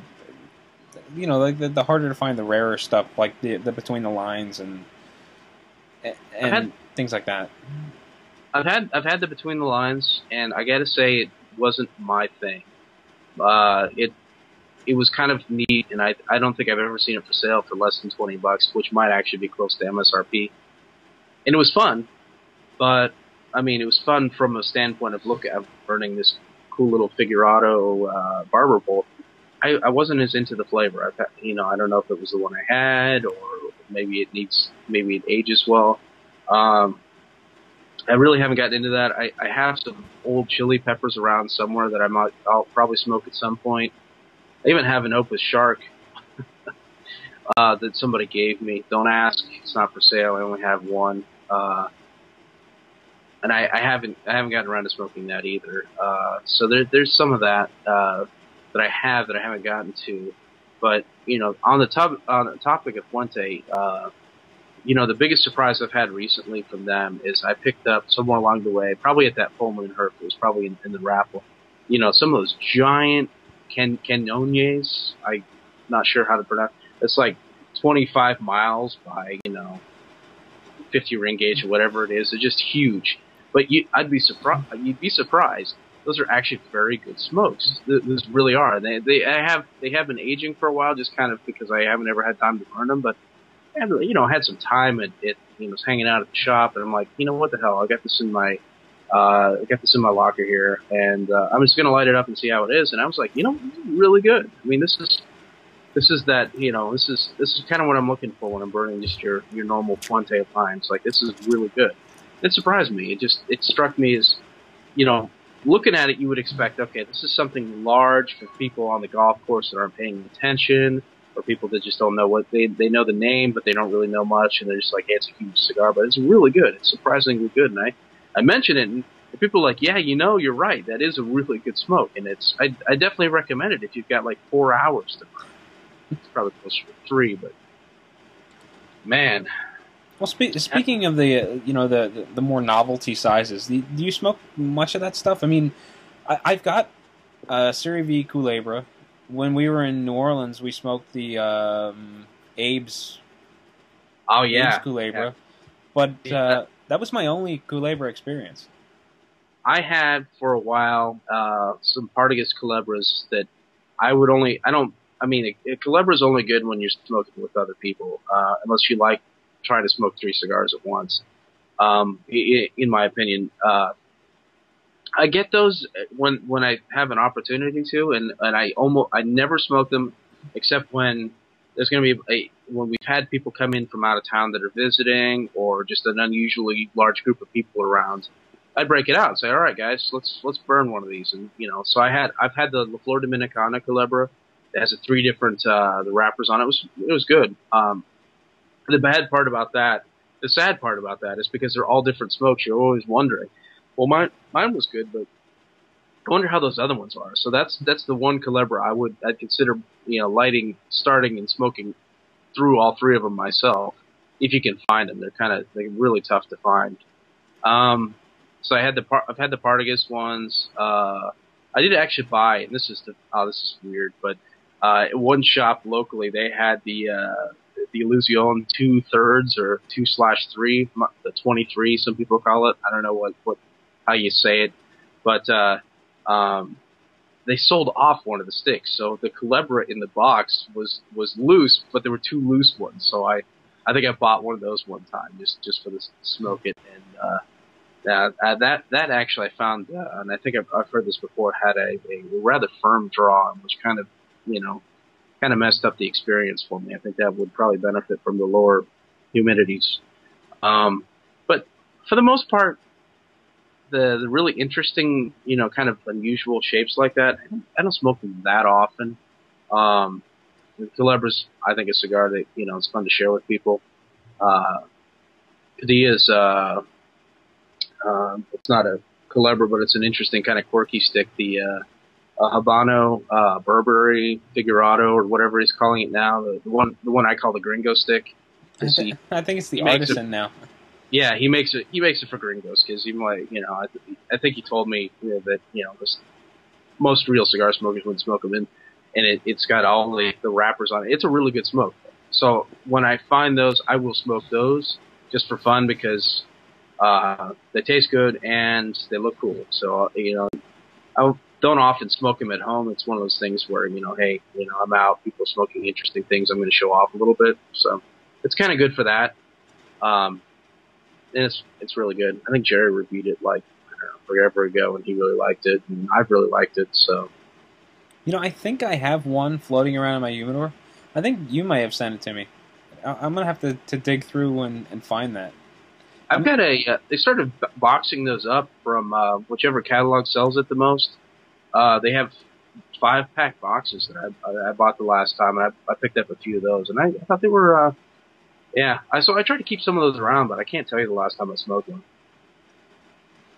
Speaking of Padilla, last I heard, he sold his lounge in Cayocho. Have you heard anything about that?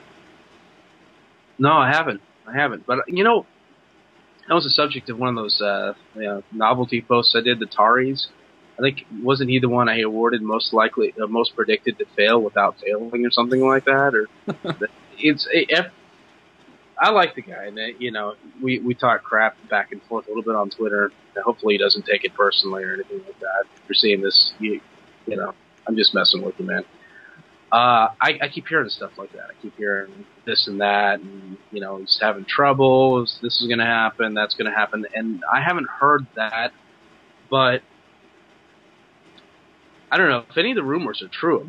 It's a nice place, but it might make financial sense for him to do it. I don't know the guy's business. I don't really know his finances. I just know the rumors.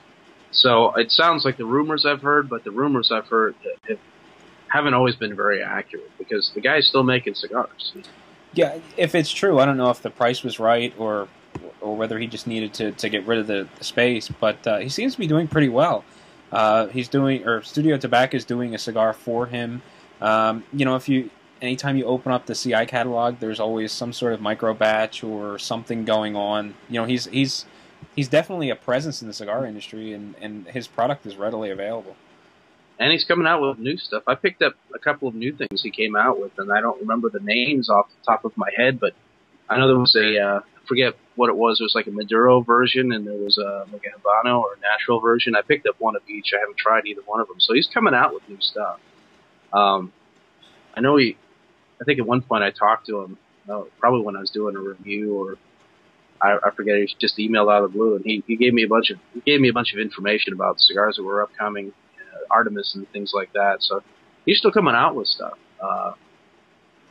One of the things about him is I think he's got some of the most elegant bands in the business. I mean, they're beautiful packaging, and he does all the work himself, which is even more amazing.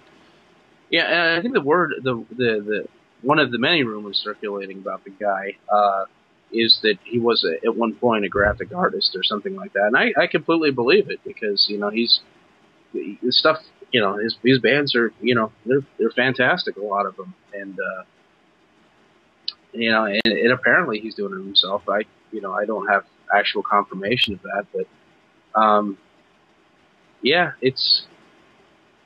he doesn't seem to be quite the powerhouse that he was a few years ago, but he's always around, and he's making new stuff. So I like seeing that. I wish the guy well, always. So speaking of the Studio Tobacco making a cigar for him, have you tried any of the new Studio Tobacco stuff that came out? Has the tour rolled through Atlanta? I haven't really been keeping up with where it's been. I think it may have, and I missed it. So no, I haven't had any of the new stuff at all. I mean, I couldn't tell you anything about any of it. I know, well, you were on some sort of a panel or advisory committee or something like that, and they sent you a bunch of stuff. I know you put out some posts on it and such. What are your thoughts on that? How is that going? I don't know anything about the cigars, to be honest. I know there was a Lancero, and there's a bunch of stuff people were really out to get. There's like a 5-pack or box thing or special edition, but yeah, if you bought, I think you came through and I missed it. Yeah, if you bought a box, you got this 5-pack sampler. Before the tour started, they sent the advisory board members this sampler. Of the 5 cigars, I didn't really care for 2 of them, both of which were Maduros. But the whole concept is kind of interesting, because one of the things I've been saying about Oliva for quite some time is, they seem like a very conservative company. You don't see them coming out with a lot of new stuff, and they're kind of slow to the market. When they do come out with the V or the V Maduro, it does make a huge splash, and everyone's sort of looking for it. But they do seem to be kind of slow with the releases. With Studio Tobacco being sort of the creative arm of the company, they're taking a very aggressive move, and they're pumping out new product, and they're very exciting and interesting. So the whole concept is really interesting. That your core Oliva followers that want that traditional conservative sort of company have that option, but the younger, more hip crowd, if you will, has Studio Tobacco for lots of new releases and that fast-paced sort of action. Oh, and the people that chase special editions and such, or you gave them something there. But yeah, I think it's generally a good thing. Yeah, they've got. That's the thing. They seem to do incredibly well, and they don't have to do a lot of advertising or a lot of events or anything. They're in every humidor, it seems. Going back to the question about what should be in every humidor, Olivas should be in every humidor. I think they're reasonably priced. They're pretty conservative, good value, good flavor, that sort of thing, and they haven't really needed to, but I don't know. Maybe they do. Maybe the most recent craze of like just tons of everybody's coming out with special editions and limited editions and such makes them kind of puts pressure on them to address that trend. Just in case it winds up becoming a significant portion of the market. I'm not sure how much it is really, but Well, it does seem to give them that edge where, because you get a lot of consumers that get upset when they see a company come out with a lot of limited edition stuff that's hard to find or very expensive. And it kind of puts them in a position where, they're doing it, but they're not doing it because Oliva isn't. It's more the Studio Tobacco arm that's taking advantage of that craze. So it seems like it's great on their part anyway. No, I think it's a good thing. I think it's not bad. I mean, whatever you think about, the small stuff like that, the kind of, brush, little tiny micro batches and such rushing out there. I mean, there's a market for it. I think it's a good thing. And because Oliva's behind it, there's a really good chance, and I think it's the whole point of it, that something that really hits and really does well is going to wind up being something that's readily available, most likely. Well, what type of consumer are you? Do you sort of jump in there and go searching out limited edition stuff, or are you more along the lines of like how I am, where I just kind of lay back and if it becomes available, I get it. If not, I don't wait for the women to drop it in your lap and light it up for you. I used to chase things down. Part of it's a function of how many cigars I have. I just have way too many. The wife always gives me hell about it. And so I don't usually chase down special editions or limited editions, but sometimes like I used to. I do at times simply because, well, people are going to want to see reviews, and that's going to generate page views and such. So I do it for that purpose. If I weren't writing reviews, I would do pretty much. I'd probably fall into a case of if it shows up in the local humidor, the local cigar shop, I'll try it. And if not, it doesn't. So I've seen there's been some stuff that I would have liked to have tried that have come and gone that I never got a hold of, and it's has kind of wish I would have found some, but at the same time, the industry's tough. There's a lot of good stuff out there. I mean, for everything new and cool that comes along, there's a lot of established stuff that's easy to buy, and I already know I like, so I can always go get that. And, oh well, if I miss something, Well, how much buying are you doing locally as compared to online? Because for a little while you were buying quite a bit online, I think. Are you sort of sticking more locally, because of all the events and stuff you have going on, or is that 23% Georgia tax a real burden? It is kind of a pain. I mean, you definitely feel it when I'm writing up the reviews. I usually quote MSRP, that's the real MSRP, before any sort of local add-on taxes. So I've definitely noticed whenever I'm writing this stuff up, I'm usually like, yeah, well, that's what it would be if we didn't have 23% thrown on top of it. I think the wholesale level or whatever. I don't buy very much online. It's kind of dangerous. You buy one thing and you want to buy a little bit more. It's such a good deal on a box. You get a box, and then you got oh crap, I got a box. Where I'm going to put all this. So I and then there's the whole concept of supporting your local shop. I think that, you know, my local shop being Buckhead Cigar would do fine if I wasn't in there buying constantly. But for the most part, I go in there and buy from him, or if I go stop at anytime I visit a cigar shop, I always wind up buying cigars. And I usually try to keep myself to, you know, try to limit it to, you know, 5 or so. But every now and then somebody's running a deal and they're running the same problem. But I try to buy stuff locally as much as I can. Yeah, I mean, I can smoke at home, but it's nice to have a shop. You know, I'm kind of in the same situation. I don't buy much online these days. I mean, I have been doing a little bit of purchasing lately. You know, I came across a pretty good deal on Cigar Monster, so I bought a couple of 5-packs there. And then, you know, a couple of months ago, I bought 2 boxes from CI when Pinar del Rio, the old stuff, was on sale. But outside of that, you know, if I can't get it locally, I like to just give Mike a call and tell him, hey, send me something, you know, because the price is good and I like dealing with him. And on top of that, he's a local shop, so, you know, I'm not my local shop, but I'm supporting a brick and mortar business. Yeah, that's and you have. I mean, you got some leeway in it because I heard that one of your locals, the shop that used to hang out at quite a bit, closed down. So I mean, if you don't really have a local shop and you got to drive 20, 30 minutes or something to get to one, I mean, at that point you're kind of like, well, I don't really have a local guy to support, and that, you know, they don't really have a local lounge to hang at very often. So, you know, at that point, who can blame you for buying them online? But, you know, you know, calling somebody up, a brick and mortar, you know, somebody you like, and supporting them, that's always a good thing. And I found that, you know, especially if Mike knows you, he'll give you a good deal.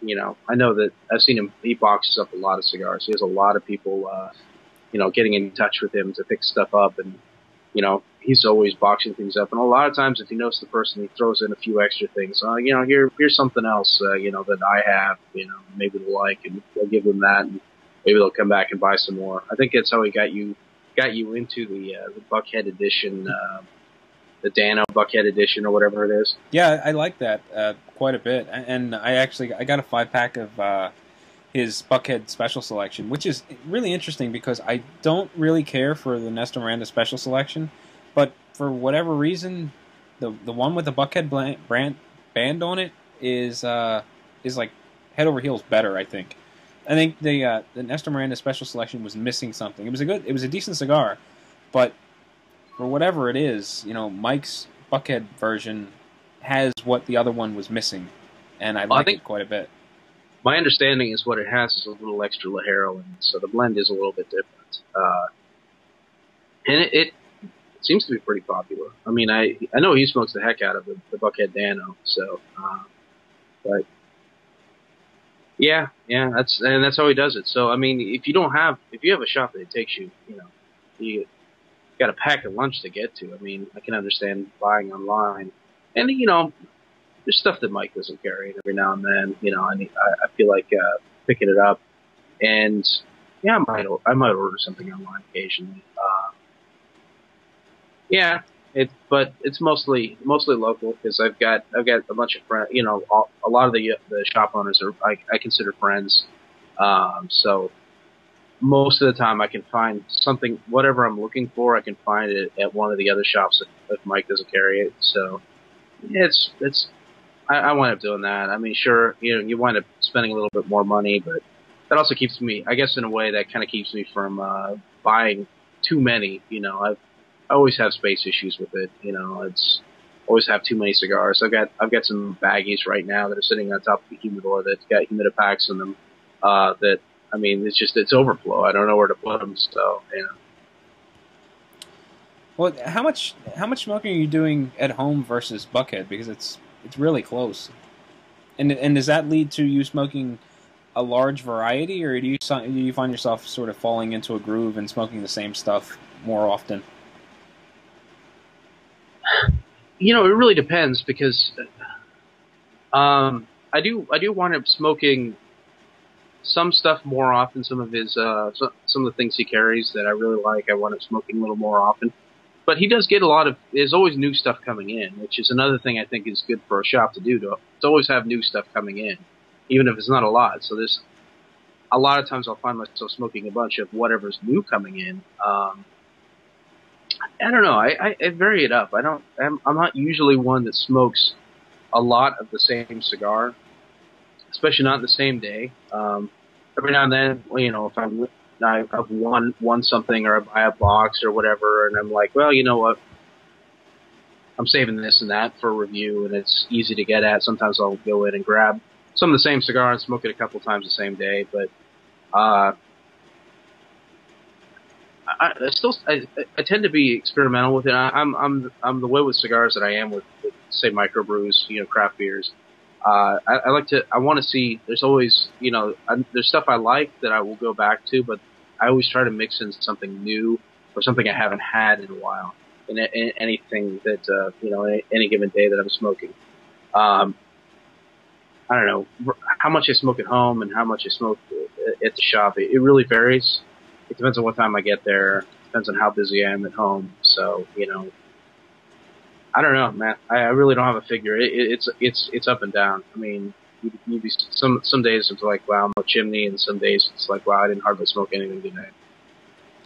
Yeah, I'm probably good for about one a day, depending on what I've got going on. If I'm working from home, I try to sneak one in the morning, you know, before my wife gets up, and then you know, I might get one in the evening on those days when I'm working from home. But you know, when I go to the shop, I'm usually going to sit down for a little while, and I might have 3 or 4, and you know, yeah. Sometimes you just kind of just get in the groove, and you have that great conversation, and you. Next thing you know, the shop owner's telling you, "Hey, look, I'm closing up in 10 minutes," and yeah. you know, I've been sitting there for 6 hours, and I've burned, you know, 5 or 6 cigars. Yeah, and that happens. I mean, it depends on how long I'm at the shop. I have the benefit of one of the really smart things I think that Mike did, in addition to, you know, the placement of the shop and everything. You know, there's a lot of really wise decisions that went into where he's at. But one of the great things he does is he doesn't close up at 7 or 8 o'clock like a lot of shops do. He's open until midnight. And being the night owl that I am, I'll head over sometimes as late as 10. And, you know, I don't always have time to smoke more than 1, maybe 2 cigars, but, you know, there's that. So, I mean, I may wind up actually smoking more at home than I do there, but I'm usually good for a couple a day. I don't know what the real figure is. It really depends on how late I stay up. And if I start getting into the beer, sometimes it's a little higher. Sometimes the night gets kind of late. Bottles stack up. The bands stack up. Well, you know, that's great. You know, just like you said, in my shops in my area, you know, they close up 7, 8, and I think the latest is 9 o'clock on like a Friday night. And you know, if I had a place that was relatively close, walking distance would be perfect. But you know, if there was a shop that was open until midnight, that'd be especially on a weekend, that'd be fantastic. Yeah, oh yeah. I wonder how much longer we need to give him the shout out, talk about him to get him advertised with us. What do you think? Well, I do kind of feel indebted to him a little bit. When I told you I ordered a box from him, and when I was talking to him, he says, "Hey, look, you know, I guess he was down to the last of it." And he said, "You know, I don't have an unopened box. You know, this box is open. All of them are there, but the box is open. You know, it's fine. I'm gonna open the box anyway." So along with the box, there was an extra 3 sticks thrown in. 3 of the I bought a box of the La Traviata Maduro, and I guess maybe he had 3 laying in the bottom of an empty box, so they were included in the purchase price. So it was, you know, things like that really go sort of over the top, and you know, I appreciate that kind of stuff. Well, he's got the customer service thing nailed. He's a character, and he also takes care of people. I mean, I don't. Aside from, you know, just, you know, jerks that walk in and don't follow the rules or just act up. I mean, nobody leaves that place unhappy. He makes sure everybody's taken care of. I can't complain. I mean, he takes care of me really well. So I mean, there's no complaints there. And I know he's you know, he's doing little things like, and he didn't even have to do it, but I think he's part of the whole process behind the smoking a JJ for JJ. So he's kind of involved in that in some way. I think he's like one of the either the main supplier of the cigars or one of the main suppliers of the cigars. I think he's working on a website for that. So I mean, he does little things like that, and then little things like that matter. I mean, it's not just the cigars you have, but it's, you know, the service and all that other stuff. The little things you make people come back, and he does that really well. He's got that nailed. You know, I think he's a prime example of breaking the mold of your typical cigar shop and going and just going above and beyond what is expected, and you know, just doing those little extras to draw in a different customer base, and you know, it goes a long way. And hell, I mean, people come into town, he goes buck wild. You know, the Vance will have food, and we'll go out to eat, and I mean, it's crazy. I mean, you know, yeah, you got to come down and visit sometime. Let him give you the Buckhead cigar treatment. What is that? Just cigars, Waffle House cigars, Waffle House. That's part of it. And sometimes it's you know, one of the local pizza shops that does a killer. We call it pizza, where is more you know, animal carnage on top of it than anything else. It's deep with animal. There's a little bit of crust, there's some cheese and some sauce, but it's just crazy. I mean, things like that. Sometimes with, you know, even like I know when Jerry's come in, we wound up going over to New York Prime. You know, it's just nuts. I mean, yeah, it's crazy. He goes all out. But you know, the thing is anybody that comes in and visits, they're gonna go to Buckhead Cigar. They're gonna hang out there. They're gonna buy cigars from him, because the guy, you know, you can't help but do it. I mean, the guy treats you so well, and you know, you'd feel bad if you went anywhere else. And you know, I feel bad for the other guys that own shops that I like. I mean, I don't get over there, but I mean, I don't know. I'd almost feel guilty not going over to Mike's shop. So, all right. Well, my cigar's getting kind of short, so let's talk a little bit about the cigar before we wrap up. How's yours going? A little, you know, more of the same, or are you getting any change up going on? I think I'm getting a little more earthy qualities to it. The little bit I've been paying attention to it, not quite as syrupy, and I've been smoking it a little faster. I think there's a little bit sharper cedar going on in it. Still very good. Still, you know, a cigar I enjoy smoking from time to time. Definitely worth having some. I'm not that you could ever buy them. I don't know if I'd go out and buy a box of them, but you know, I'm definitely going to keep some around. I try to anyway. What do you think? Yeah, I agree. It's a little more bitey through the sinus on the tip of the tongue. You know, it's got a nice heavy, dense smoke. Coats the palate well. It's probably, you know, medium to full in terms of body. Same in terms of flavor intensity. And you know, it's performed really well. I haven't had a single burn problem or anything along those lines. And you know, the draw is a little stiff, but I seem to remember this particular line sort of running with that trend. They do seem to be a little stiff, but you know, it's easily manageable. And you know, if you can find them for MSRP, I think they're a really good buy. You know, when you start seeing them marked up to $20, I'd be a bit hesitant, but you know, for MSRP, I think it's a good buy. This particular size, I think, is definitely going to be somewhere in the teens. Online, it looks like what was this? The 48. So it's in the neighborhood of probably $13-14, I would guess. So it's going to be a little more expensive than your average thing, but most shops you go into, you're only going to be able to buy two of them, you know, per visit. So, I mean, that's a no-brainer. You see them, go buy two of them. I mean, whatever size is available.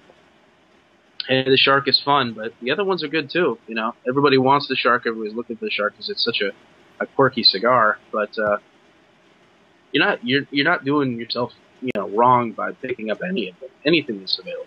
You just go pick that up. So I think it's safe to say this one gets that happy Brian Hewitt thumbs up. Yeah, definitely gets one of those. with the smoke rolling out of my mouth slowly. Yeah, it gets one of those. Well, Brian, it's been fun. You know, I really miss doing these. These videos tend to get long, but you know, this is one of the features of Stogie Review that I really miss, and it's tough getting everyone together to do them. But you know, I hope everyone enjoys them as much as I do sitting down and doing them. Oh yeah, it's great. It's you know, it's an online herb, you know, poorly attended, only 2 people, but you know, it's good for that. It's a lot of fun, and I mean, there's nothing to say we got to post all this at once. I think that is just too much hot man action for any viewer. So maybe we'll split this one up or something like that. But That's just disturbing. Nobody's gonna watch it now. They see that. I'm like, oh my god, it's the wrong kind of site. Well, I'm putting Hot Man Action in the title somewhere or in the write up. We'll rename the site Smoking Bears or something like that. Well, I think that closes it up. So if you've sat through this entire thing, thank you very much. Don't forget to hit up the comment section and, touch base on what we've talked about. Give us some more topics to talk about next time. And until next time, happy smoking. Take it easy. All that good stuff. Wild finger pointing and crazy finger pointing. We'll keep it mostly G-rated. No birds or anything like that. See ya.